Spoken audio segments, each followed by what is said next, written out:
Well, by my calculations, it's been 10 days since I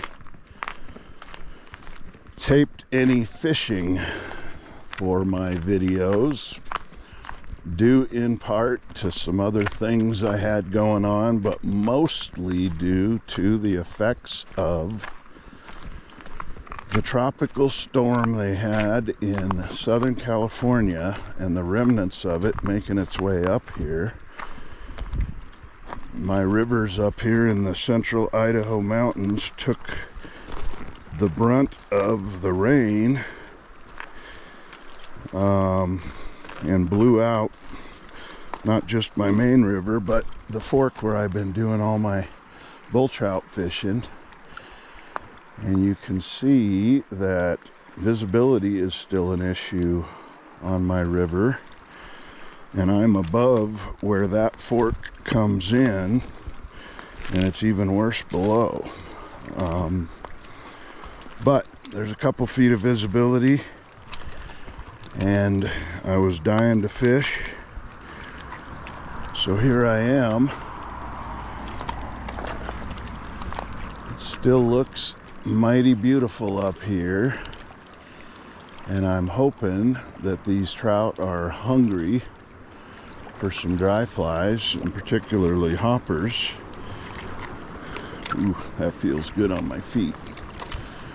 So we'll see what happens.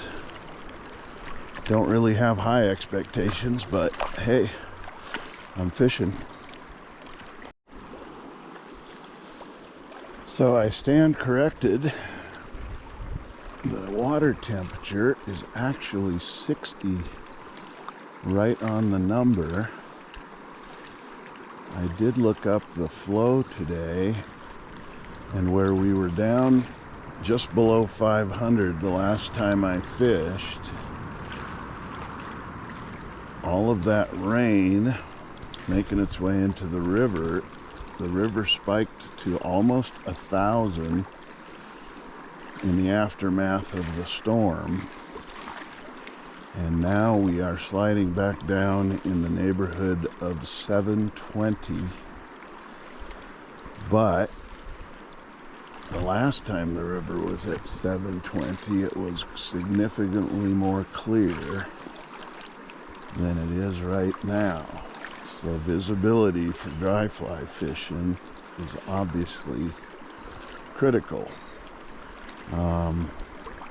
Again, I think the river right now has probably only got a couple feet of visibility.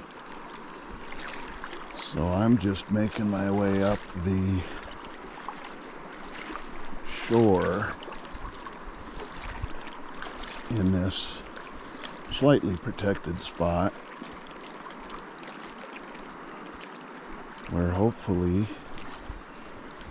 the fish are taking a break from the heavier flow.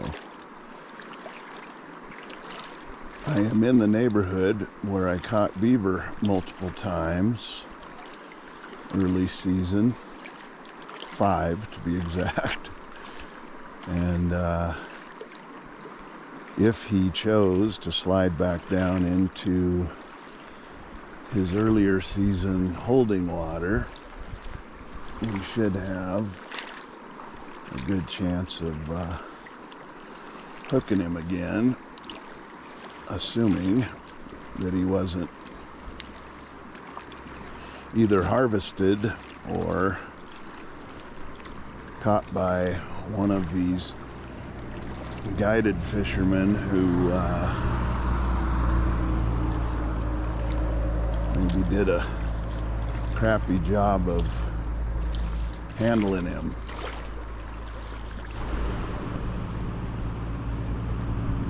Pretty amazing, actually.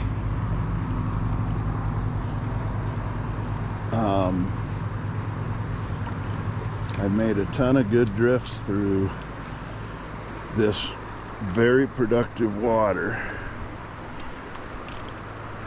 and I have had zero interest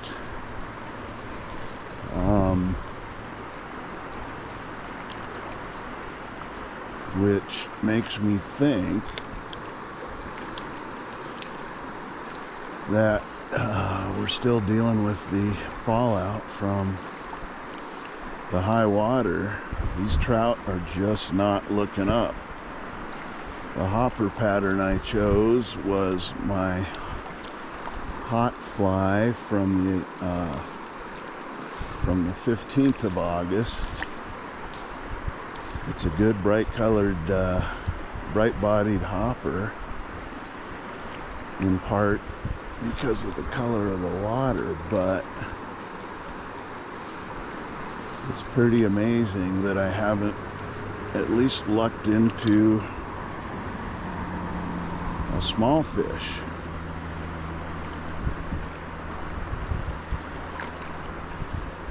But we'll keep trying.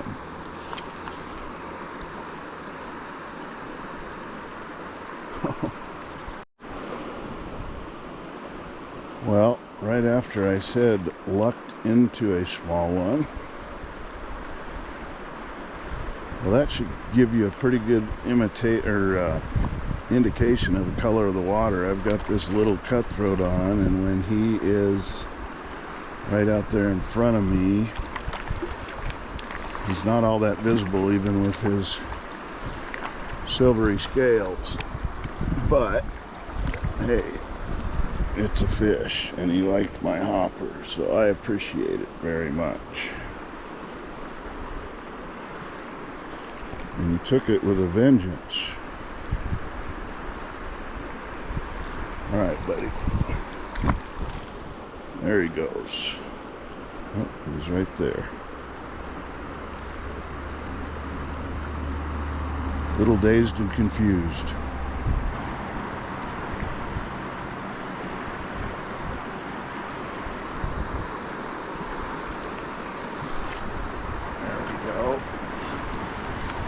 Don't think it's a big one, but he was right where he was supposed to be, at the top of that little run. Yep, just a little guy, but hey,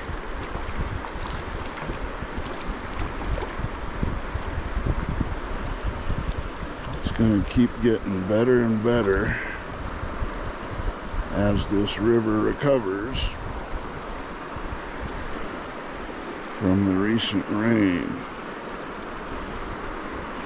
They're all beautiful. Oh.